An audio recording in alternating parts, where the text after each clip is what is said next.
Hello, everyone, and welcome. Today, we will explore a quiet but profound truth about aging, loneliness, and the human soul. As life gradually changes and familiar roles begin to fade, many people discover that true peace does not come from holding on to others, but from developing a deeper relationship with themselves.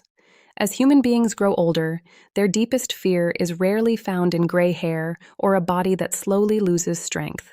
Instead, it emerges in the realization that even the people closest to us cannot accompany us into every hidden corner of the soul. Some people may share our lives, yet never fully understand our inner silence. Others may remain beside us for many years, yet their presence naturally changes with time. Those we love may care deeply for us, yet they must eventually follow their own paths. Old age is not simply a period of decline. It is a return. It is the afternoon of life, a season when the soul is no longer completely occupied by the demands of the outer world and begins listening to what has long been buried within. Youth teaches us to pursue love, achievement, recognition, family, and social identity. But as the years pass, life slowly removes these outer layers. The masks become lighter. The distractions become fewer. What remains is a person standing before themselves with honesty, without decoration, and with nowhere left to hide. In this journey, many discover that peace does not come from clinging to other people. It comes from something deeper. It comes from a soul that can remain comfortably in its own company, the courage to face its inner shadows, a sense of meaning strong enough to carry it through old age, and the freedom that arrives when attachment loosens its grip. Because in the end, the greatest loneliness is not the absence of people around us. It is reaching the end of life without ever truly returning to ourselves. Some people enter old age not because their bodies have weakened, but because they slowly begin to feel themselves fading from the center of other people's lives. For many years, their days were filled with responsibilities. They cared for others, worked tirelessly, solved problems, made decisions, and carried countless burdens that often went unnoticed. Their lives were busy, meaningful, and deeply connected to the needs of those around them. They became accustomed to feeling needed. Then, almost without warning, life changes direction. Work comes to an end. Loved ones become occupied with lives of their own. Daily responsibilities become fewer. The home remains the same. The familiar chair still sits in its place. Yet within, a deep and unfamiliar silence begins to appear. No one intentionally abandons them. Life simply stops calling upon them as often as before. This reveals a quiet truth about aging. Human beings are not only afraid of losing youth or physical strength. More deeply, they fear losing the feeling that they still matter. When others seek our advice, we feel valued. When someone depends on us, we feel important. When we carry responsibilities, make sacrifices, and solve problems, we often feel that our lives have purpose. But when our sense of worth is built entirely on being needed, a difficult emptiness can emerge once those needs disappear. Old age does not create that emptiness. It simply brings it into view. Many people spend decades supporting everyone around them while never learning how to support themselves. Their entire identity becomes connected to service, responsibility, and usefulness.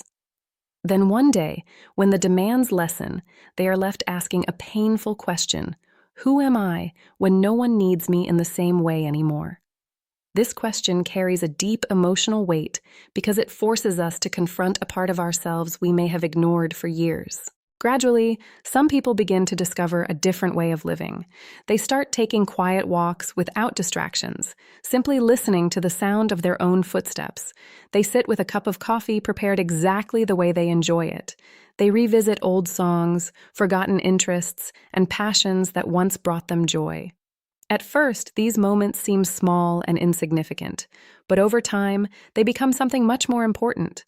They become a return to the self that existed long before responsibilities took over, a return to the person beneath all the roles they spent a lifetime performing. And in that return, many discover a profound truth. Being alone is not the same as being lonely. Loneliness appears when we are disconnected from ourselves. Solitude becomes peaceful when we finally learn how to be present with who we truly are. As the outer world grows quieter, the inner world begins to speak more clearly. Those who learn to listen often find a kind of peace that cannot be given by anyone else. They discover that the most reliable companion they will ever have is the relationship they build with their own soul. Over time, they began creating small moments of connection with themselves. They spent quiet mornings walking alone, rediscovered old music they once loved, and started writing a few thoughts at the end of each day. Not for anyone else, but simply to understand what was happening within. At first, it felt unfamiliar, almost as though they were meeting a stranger, but gradually they realized that this stranger was the part of themselves they had neglected for years. Nothing in their outer life changed very much. Family members remained busy. Friends became fewer. Age continued its natural course. Yet something inside had shifted. Silence no longer felt like abandonment. It began to feel like an invitation. When a person can sit quietly without constantly seeking distraction or validation, they begin to develop a genuine relationship with their own soul. Loneliness does not come merely from the absence of people. It often comes from losing contact with what feels deeply meaningful within ourselves. A person may be surrounded by loved ones and still feel alone if they no longer understand their own inner life.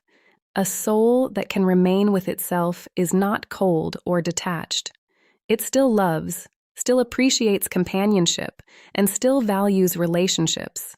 The difference is that it no longer places the entire burden of peace and self-worth into the hands of others. There is a lifelong journey of becoming who we truly are beyond the roles we play. Throughout life, we identify with titles such as parent, spouse, worker, or provider. These roles are important, but problems arise when we believe they are all we are. As old age gradually removes many of these roles, a difficult question appears. Beyond everything I have done for others, who am I? Life is like a river. In its early years, it flows through crowded places, constantly needed and noticed. But as it approaches its final stretch, the waters become calmer and quieter. If the river believes its value depends on how many people rely on it, it may feel meaningless. Yet it is often in that quietness that it discovers its deepest nature. The same is true for human beings. We do not need to prove our worth through constant activity or attention. We simply need the courage not to abandon our inner life. Old age is not only a test of the body, it is also a test of whether there is still a living relationship with ourselves. The first thing we need is not more people around us, but a soul that has not been forgotten. And once a person learns to remain with themselves, they discover another truth. Inside, there is not only peace and beautiful memories. There are also wounds, regrets, fears, and emotions that have been hidden for many years. There are words left unsaid, disappointments never fully processed, and desires that were pushed aside in the name of responsibility. What remains unseen does not disappear. It simply retreats into the unconscious and waits. When we are young, we can avoid these things through work, achievement, and constant busyness. But old age slows life down. As the noise outside becomes quieter, the voice inside becomes louder. Old memories return. Old hurts resurface. Choices once forgotten suddenly carry emotional weight again. True maturity does not come from imagining ourselves as perfect, wise, or endlessly positive. It comes from having the courage to face the parts of ourselves we would rather avoid. There is a hidden side within every person, the fears, weaknesses, anger, insecurities, and unmet needs we prefer not to acknowledge. These parts do not disappear when ignored. In fact, they often become stronger. It is like an old chest resting at the bottom of the sea. During the busy years of life, the waves keep it hidden. But when the waters become calm, it slowly comes into view. It was always there. We were simply too distracted to see it. Old age does not create bitterness, regret, or anxiety. It simply allows what has long been hidden to rise to the surface, asking to be seen, understood, and accepted. Having the courage to face the darkness within does not mean condemning yourself.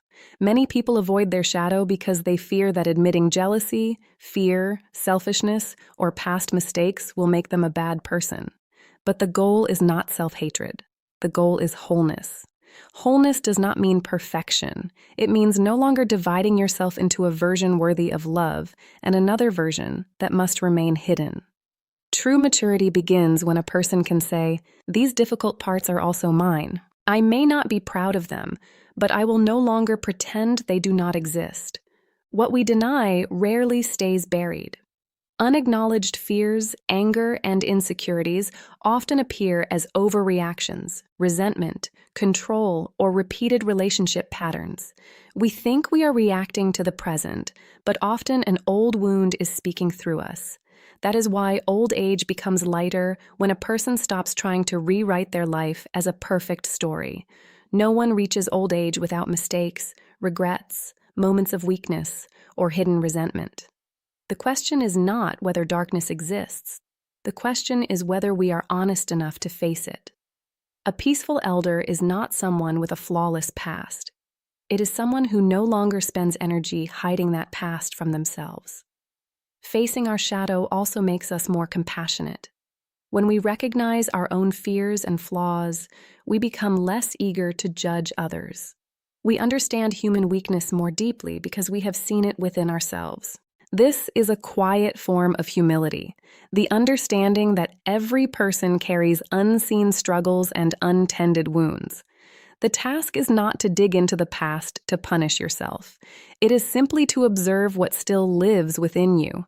Notice what makes you unusually angry. Pay attention to memories that keep returning. When blame appears, look for the hurt beneath it. No judgment, no excuses, just honest awareness.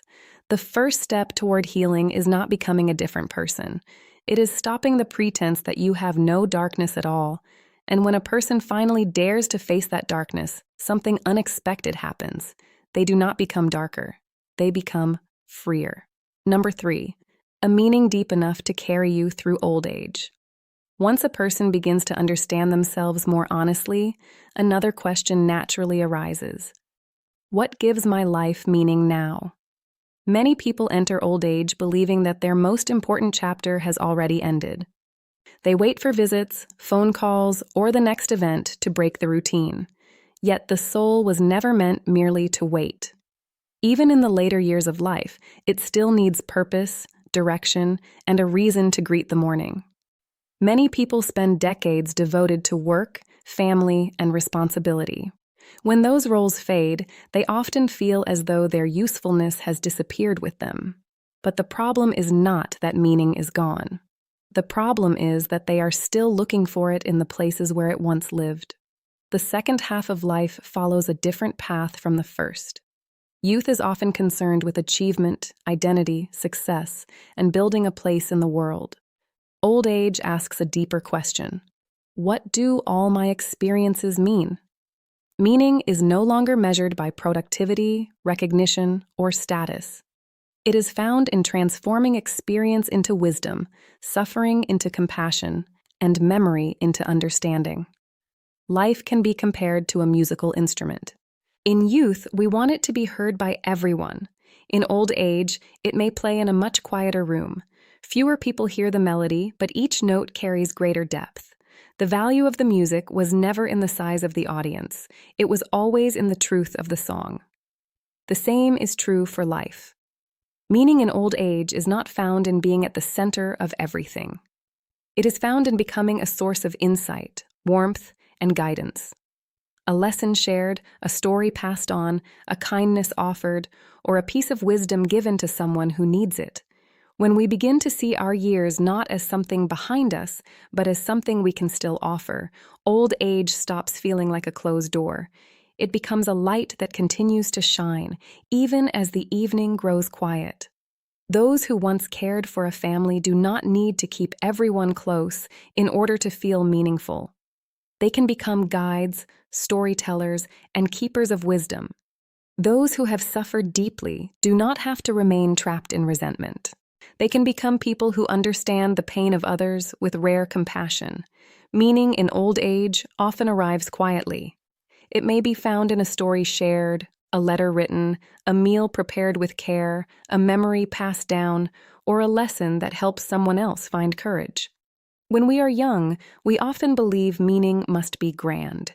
Yet with age, many discover that small acts done with full presence nourish the soul far more than endless achievement. The greatest danger is not having fewer things to do. It is believing that fewer responsibilities mean less value. In truth, some people become more profound as they grow older, not because they accomplish more, but because they understand more. Meaning gradually shifts from achievement to depth, from proving to understanding, from possessing to sharing. When this shift occurs, old age is no longer a decline. It becomes a season of wisdom. A person who finds such meaning no longer feels like the leftover part of life. They become a quiet keeper of fire, carrying a warmth that continues to illuminate their path and the lives of others. Number 4. The peace that comes when we no longer cling. If meaning helps us move through old age with purpose, peace arrives when we stop asking others to carry the entire weight of our emotional life. Old age does not ask us to stop loving. It teaches us to love more freely, to care without controlling, to miss someone without turning longing into demand, to need others without making them responsible for our inner stability. Many people mistake attachment for love. Yet mature love does not grow from fear. It grows from freedom. True love is like two trees standing side by side. Their branches may touch, but each tree still has its own roots. They support one another without losing themselves. A person who clings thinks that life cannot continue without another person's constant presence. A person who loves freely understands that companionship is a gift, but inner peace cannot depend entirely on someone else. As we grow older, attachment often appears in subtle forms. We want more attention, more reassurance, more proof that we still matter. Beneath these desires often lies a deeper fear, the fear of being forgotten, abandoned, or left behind. When fear disguises itself as love, we begin trying to control what should be freely given. Peace begins when we understand that other people have their own lives, responsibilities, and limitations. A missed call is not always rejection. A delayed message is not always a lack of love. Sometimes people are simply carrying burdens we cannot see. When there is peace within, we stop interpreting every distance as betrayal. This peace is not emotional coldness. We still miss people. We still feel sadness and longing. The difference is that longing no longer becomes a chain. Love becomes lighter. We can tell our children we miss them without making them feel guilty. We can express our needs without turning them into accusations. We can appreciate the people who remain instead of focusing only on those who are gone. The practice is simple. Notice the moments when you want to tighten your grip. Pause before assuming the worst. Breathe before reacting. Speak honestly rather than silently collecting disappointment. Most importantly, learn to support yourself in small ways. Take a walk. Write your thoughts down. Care for something living.